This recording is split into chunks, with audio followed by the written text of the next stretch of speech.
عن سعد بن ابی وقاص رضی اللہ تعالی عنہ قال، سعد بن ابی وقاص رضی اللہ تعالیٰ عنہ فرماتے ہیں کہ سمعت رسول اللہ صلی اللہ علیہ وسلم یقول، میں نے رسول اللہ صلی اللہ علیہ وسلم کو یہ ارشاد فرماتے ہوئے سنا، ان هذا القرآن نزل بحزن، ان هذا القرآن نزل بحزن، یہ قرآن کریم فکر و بے پیدا کرنے کے لیے نازل ہوا ہے۔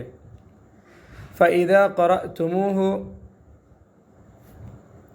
جب تم اسے پڑھو تو فَابْكُوا، رویا کرو۔ فَإِن لَمْ تَبْكُوا، اگر رونا نہ آئے تو فَتَبَاكَوْا، رونے والوں جیسی شکل بنا لو۔ وَتَغَنَّوْا بِهِ، اور قرآن شریف کو اچھی آواز سے پڑھو۔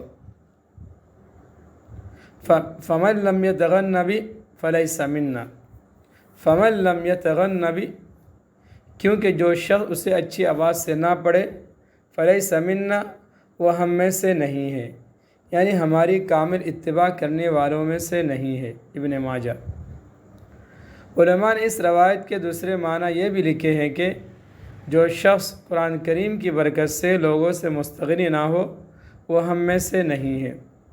عن سعد بن ابی وقاص رضی اللہ تعالیٰ عنہ قال، سمعت رسول اللہ صلی اللہ علیہ وسلم یقول، ان هذا القرآن نزل بحزن فإذا قرأتموه فابكوا فإن لم تبكوا فتباكوا وتغنوا به فمن لم يتغن به فليس منا، رواہ ابن ماجہ۔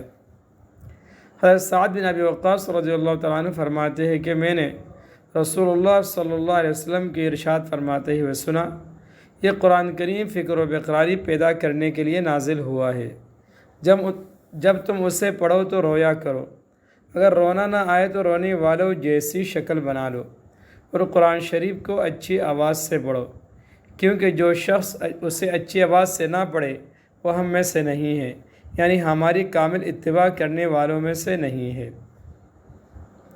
علماء نے اس روایت کے دوسرے معنی یہ بھی لکھے ہیں کہ جو شخص قرآن کریم کی برکت سے لوگوں سے مستغنی نہ ہو، وہ ہم میں سے نہیں ہے۔